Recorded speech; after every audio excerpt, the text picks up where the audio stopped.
Are you a current or future physician assistant wanting to learn more about finances? Then join me on this journey to become a PA the FI way. Hi, my name is Kat, and I'm a practicing certified physician assistant who will be your host. It took me 5 years after I started practicing medicine as a PA to thoroughly dive into my personal finances after I discovered the concept of financial independence.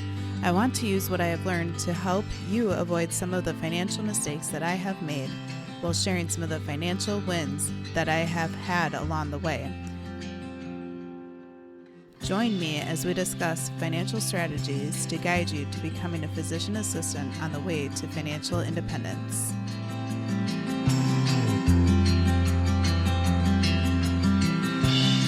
Welcome back, everyone, to the PA the FI Way podcast. I'm your host, Kat, and thank you so much for joining me for the episode today. I wanted to hop on here for a brief life update for myself. As of yesterday, I am officially in between jobs because I officially quit my job about a month ago, and yesterday was my last day with the company. And tomorrow, my sister and I actually head out for a vacation together for about a week. So when you're listening to this episode, we'll be winding down that trip. Of course, as usual, I have not started packing yet. I always tell myself I'll be better for the next trip next time. It never happens. I bet a lot of you can relate to that. But without getting into all of the nitty-gritty details about why I left my job, I want to share some generalized reasons as well as share why I picked the role for what is next. And I'm hopeful that this information will resonate with a lot of you to help you consider, is the role that you are currently in the best role for you right now in your life? Or do you feel like that maybe it's actually time for a change and perhaps there might be something better for you out there? Although it is completely true that the grass is not always greener on the other side, you ultimately won't ever know unless you take the steps and take the actions that are needed to be able to try out and see if the grass really is greener or not. That's true for so many decisions in life. You can daydream or overanalyze or discuss or think about all sorts of decisions for yourself, for you and your partner throughout your life, and ultimately it comes down to taking action. You won't actually know what the best answer is unless you try something different, right? So I wanted to start by sharing some generalized reasons of why I decided to leave the role that I had and pursue a role that will hopefully be a better fit for me for the future. So it started with the leadership changing a couple of years ago. And sometimes change in management and leadership with healthcare organizations can be a great thing, but sometimes different things happen where you don't feel like it's necessarily a great fit. Unfortunately, there was a shift towards saving money for the company as a whole. And that is a completely very valid thing to do as a leader in an organization, is to save money. However, this came at a cost to several of the providers, the patients, the nursing team, the admin team, etc. Ultimately, it came down to many of the providers ended up moving on with separate roles from the company. And for me personally, I tried to renegotiate several things after being employed for a year and ultimately was told no for every single request, even incredibly minor things such as an extra $500 for my CME budget. Keep in mind, this is when many providers were leaving and there was a ton of turnover. So it was very frustrating to see and hear that they were not trying to retain any of their current providers. At that point as well, we were given a lower amount of a raise compared to the year before, even while working during the COVID pandemic in mental health. So that was very frustrating to see and hear. Some of the things that I was interested in negotiating were things like more PTO, as well as PTO prorated down to an amount if I were to cut back on hours. How it was set up was there was a certain threshold of minimum required hours to work where you would get any PTO whatsoever. Since I was interested in cutting back and would essentially lose all the benefits, including PTO, that was another reason why I decided this role no longer worked for me. Additionally, with the COVID pandemic, providers were working from home initially. I did not start working from home. They were back in office by that time, but there was a period of time where my clinic was under construction and I worked from home for about 4 months straight, and I really enjoyed it. And because I started during the pandemic, probably about 80 to 90% of my patient visits were remote virtual telepsych visits. And myself, along with several other providers who enjoyed telemedicine, requested to work from home and we were denied. But it was interesting because other providers were able to work from home. So it was just interesting to see how sometimes it would be okay, but not for other providers. I do think that over the past few months, they shifted that perspective a little bit. So it's possible that if I pushed for it again before I left, I might have been able to get that, but I had already made up my mind that I was going to be moving on. There were multiple other day-to-day things that I won't get into, but those were the overall generalized reasons why I decided that that position was no longer the right choice for me at this point in my life.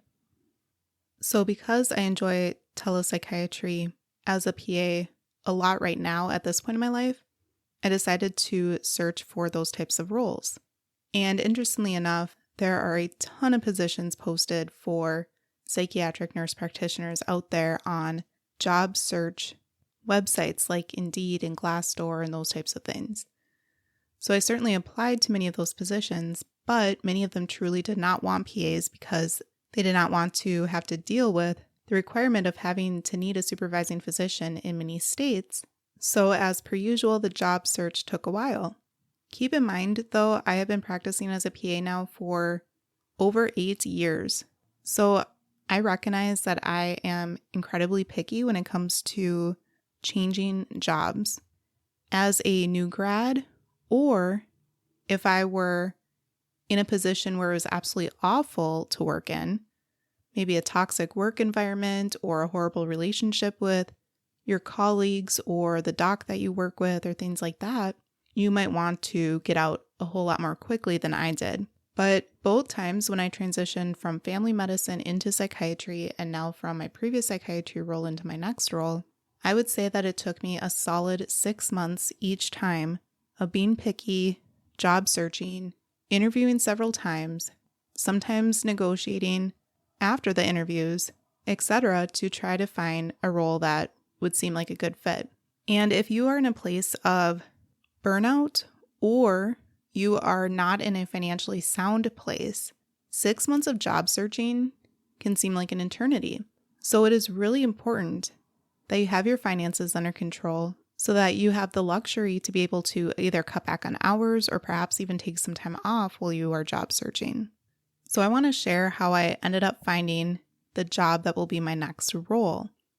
So it's kind of a fun story. When I was working in family medicine, I used to be a preceptor periodically for different PA students throughout the year, and I absolutely love being a preceptor.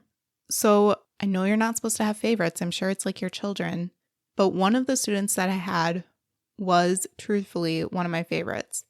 And I think part of it is her personality. She's incredibly warm and bubbly and energetic, and she really did a good job on her rotation. And I was absolutely blown away by her because that rotation that she had with me in family medicine was her first rotation as a PA student.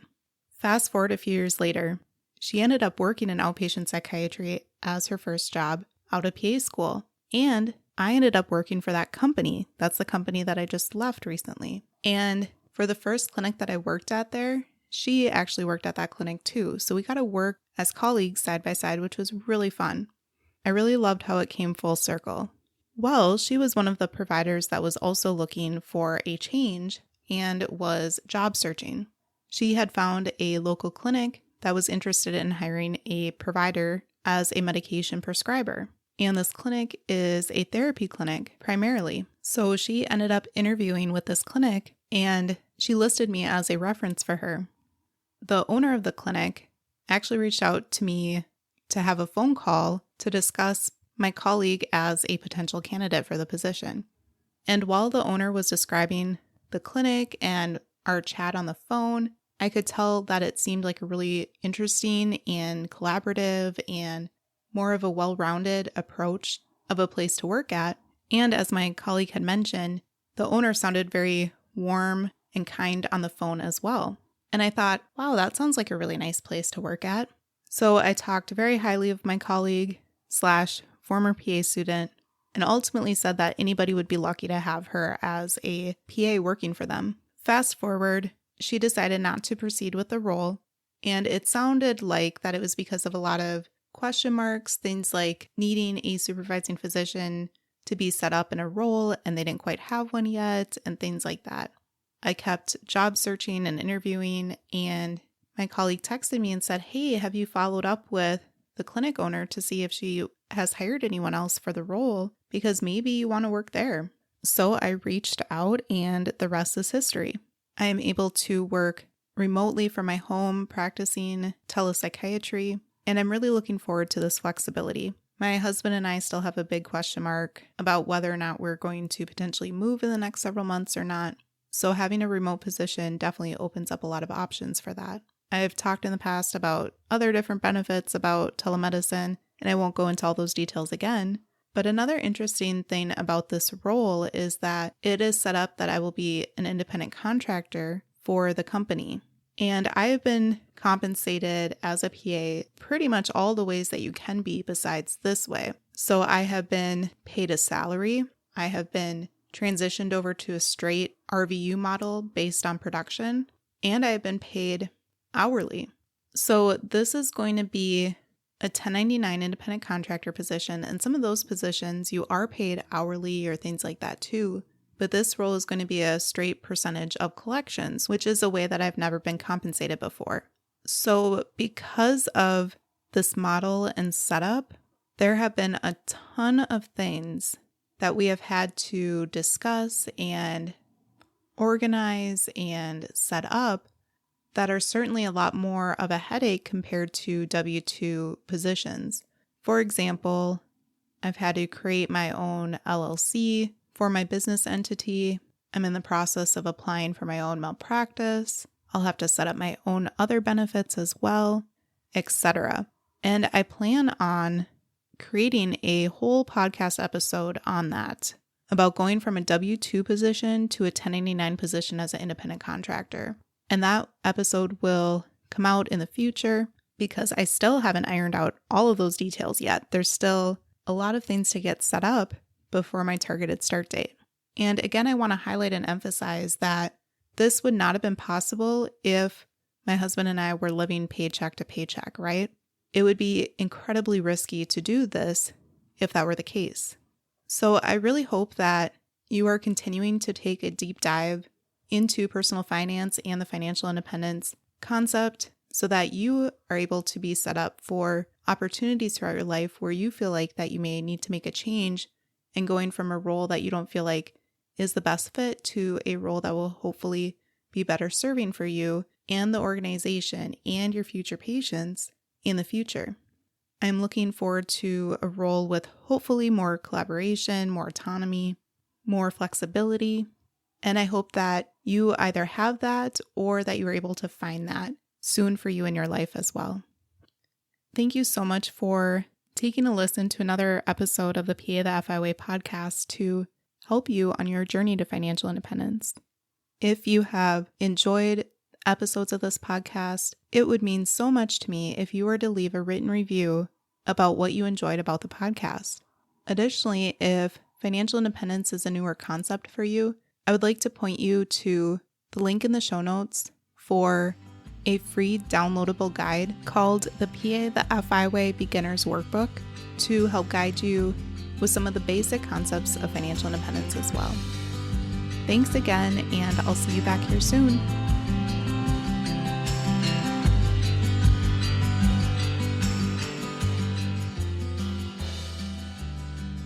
Thank you for tuning in, and I hope that you decide to continue to join me along this journey of becoming a PA the FI Way. Please take a moment to press the subscribe button on the platform that you are listening to this on, but more importantly, consider sharing with another current or future PA that could benefit from the information that we reviewed in this episode. Take care and have a great rest of your day. Until next time.